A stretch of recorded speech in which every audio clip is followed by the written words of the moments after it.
Well, it's that time of year. One of 3 times in the year that I can actually be bothered to write scripts anymore, it seems. Sorry guys, this year's been kinda tough, so I appreciate your patience with these as they come. That said, it's the Halloween block. So let's look at these spooky games and revel in some mayhem. And to kick the month off, we'll be looking at one of my personal favorite subgenres of horror, the schlocky B-movie horror experience. Join me for a closer look at ILLBLEED.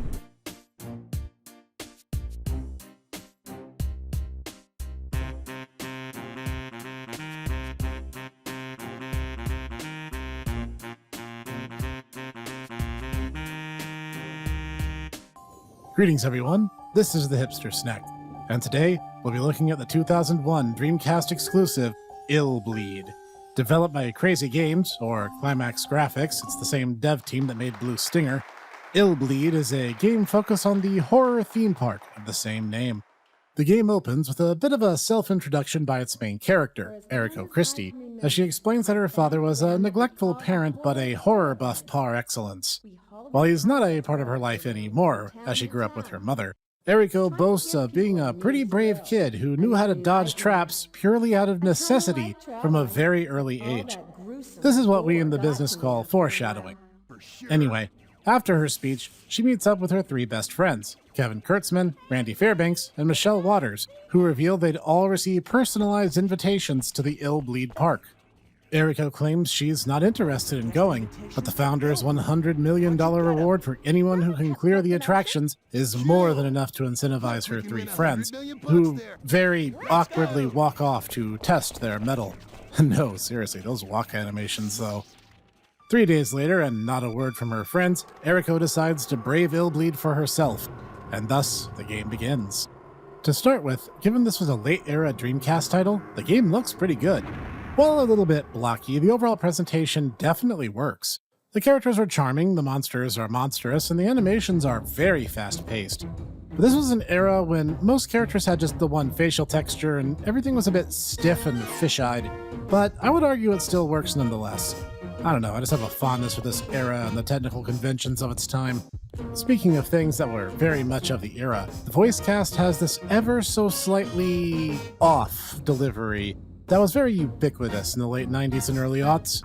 What, Michelle? Why didn't you listen to Eriko's speech? I don't need to. I know she'll win. Here, take a look at this. Those are guest invitations to ILLBLEED. How'd you get them? From a Pepco promotion. Made funnier knowing that Kevin is played by Ryan Drummond, then voice actor for one Sonic the Hedgehog. Also, Lanny Minella is also credited on behind the voice actor as every single speaking female role in the entire game. Neat. That said, it actually ends up quite thematic for the game as a whole, which I'll touch on in just a moment. The sound effects are really good. They definitely went the extra mile to ensure that everything sounded perfect. And the music is nothing to write home about, I'll be honest. It's present but unobtrusive. That said, let's dive into the gameplay.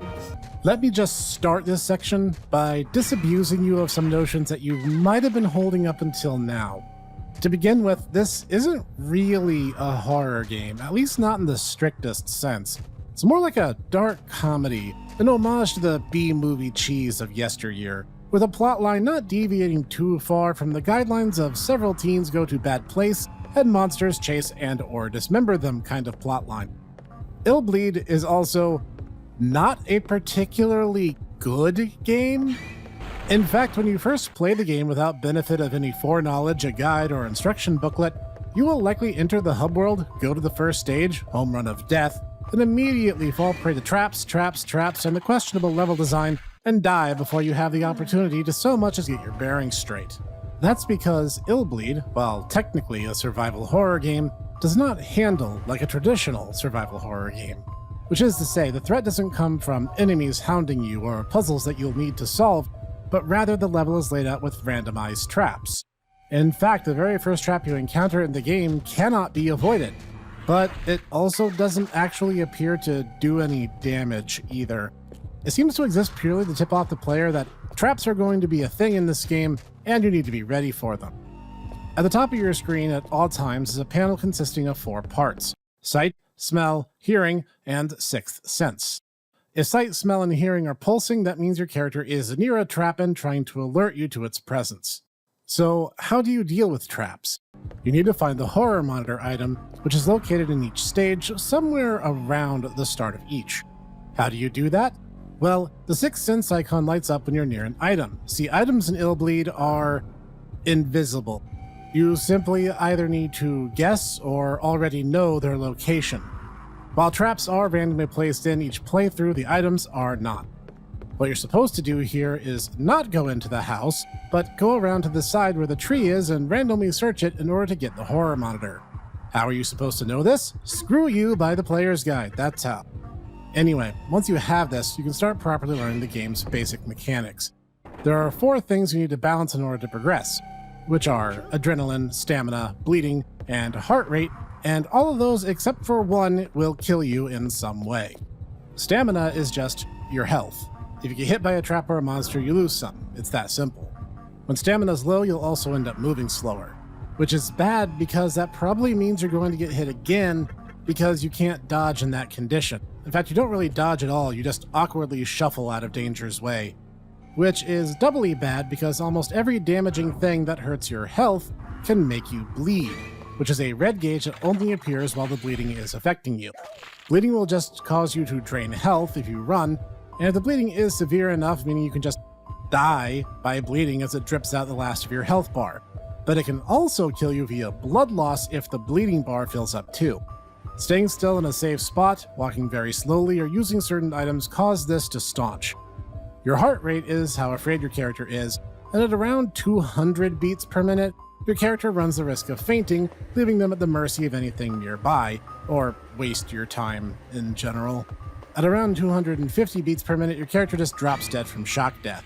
Standing still or items can cause this to go down, but I can't say you should rely on the former, as a game that should only run about 8 hours will instead take closer to 100 if you do. Alright, that's all the ways the game can kill you, so I guess I need to explain how you end up fighting back, or rather, how you largely don't. The horror monitor can be used in first-person view, and you can use your sensory detection HUD to parse where you believe traps to be and tag them. This expends a bit of your adrenaline, and no, thankfully you don't actually die if you end up running out, you'll just become unable to tag things and become functionally defenseless. However, if you correctly identify a trap, you not only avoid taking any damage, you'll get a small portion of the spent adrenaline back for your good work. That's going to be the better part of the gameplay, but there is, unfortunately, combat. Battles queue up in the same way as traps, and if you tag them, you don't enter the fight by getting knocked onto your butt. Yay. It's also jank and the camera is firmly on the enemy's side 90% of the time. In fact, in the first few fights of the game, you don't have a weapon, and enemies take entirely too many hits to defeat even when you have one, so usually escaping from them will always be your best choice. So how do you even do that? Well, you go to the helipad symbol and call for help, and a helicopter flying above your head, even when you're indoors, lowers a ladder for you to handily evacuate. However, let's say you do get that weapon, and decide it's time to give the bad guys a beating. You then get to clumsily run around to avoid attacks and hit them entirely too many times to defeat any of them. And winning gets you a little adrenaline. That's all. And since this also happens in the boss encounters in the game as well, combat is super unfun and incredibly unforgiving. There are upsides, however. That being that once Eriko saves one or more of her friends, if she ends up dying, you can swap characters and continue the stage anyway, and dead characters can later be revived for a fee at the ER locations found throughout the levels and hub world. Also, items can be found that bolster character stats as you go along. But since they're limited in number, this will only help incrementally, but they do exist, strictly speaking. Plus, items can be found in levels and shops, and basically the only other thing you'll be spending your money on in the entire game. So as you might imagine by this point, the game is not very good. So why am I talking about it then?